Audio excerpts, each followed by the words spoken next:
Really pleased with the way our guys came out and competed tonight. To be honest with you, when you're in a situation like we are, losing 9 straight games, guys suspended, guys with injuries, only dealing with 6 scholarship guys and 2 walk-ons. I was a little worried after we had those tough losses at home against LSU and Texas A&M, where our team psyche was, and whether they would continue to go out and compete. And I didn't think we had done that in our past couple games as far as like having a competitive spirit and going out and fighting. And so the thing I was most concerned about tonight is having our guys go out and compete and fight. And I thought they did a great job of that. I'll give you an instance, like Fred Thomas was 0-6 from the 3-point line and 0-7 from the field. And in the past, like Fred Thomas wouldn't defend, if he was having a streak like that.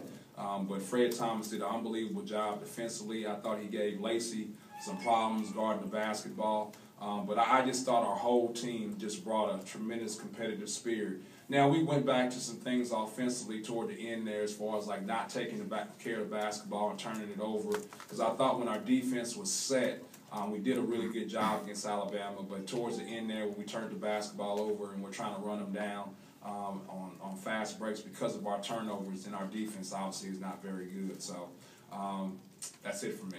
Jalen hits that 3, get within 4, there's a timeout. What are you guys saying in the huddle? Well, just like keep grinding it out. I believe at that point in time there was about 4 or 5 minutes left in the ball game.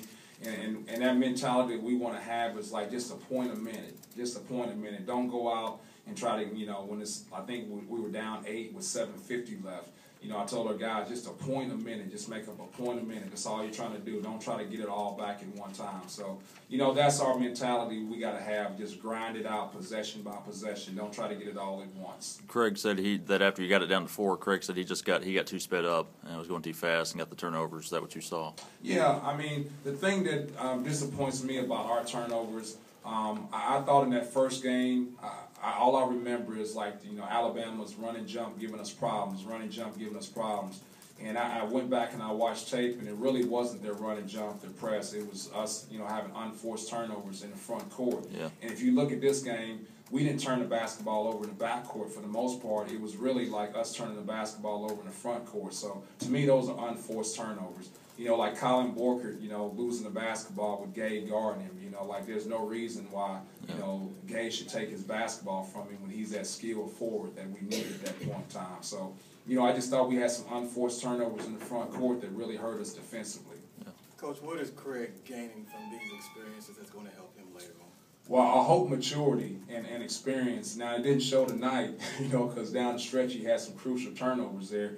But Craig is a talented kid. I think that, by the time he gets to be a junior, senior, I think all 3 of our freshmen are going to have a chance to be all league players. I really do believe that. Now, they'll have a chance if we're good. If we're still a bad team by the time those guys are juniors and seniors, then they won't have a chance to be all SEC guys. But the key for them being all SEC guys is for us to win, because there's not a coach in the nation that doesn't go and look at the top, 3 teams and select who's going to be on the all SEC team.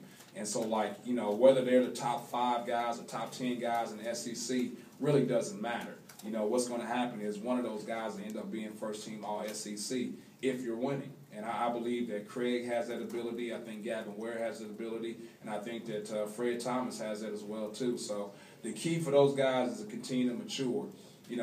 I said this before. Billy Donovan said to me, hey, those 3 freshmen you got are good players. He says, the thing is, I put my freshman in. I tell him, Michael Frazier, stand there, and if you're open, shoot it. And if you're not, pass it. He has that luxury because he has good players around him. We don't have that luxury here right now in Mississippi State. Our freshmen have to go out and make plays, and it's unfair to them to be in this situation at that point in time, but that's where we are. So that's why you have guys turning the basketball over, not making plays that they need to make down the stretch, because they really should be in that situation, but we need them to be in that situation.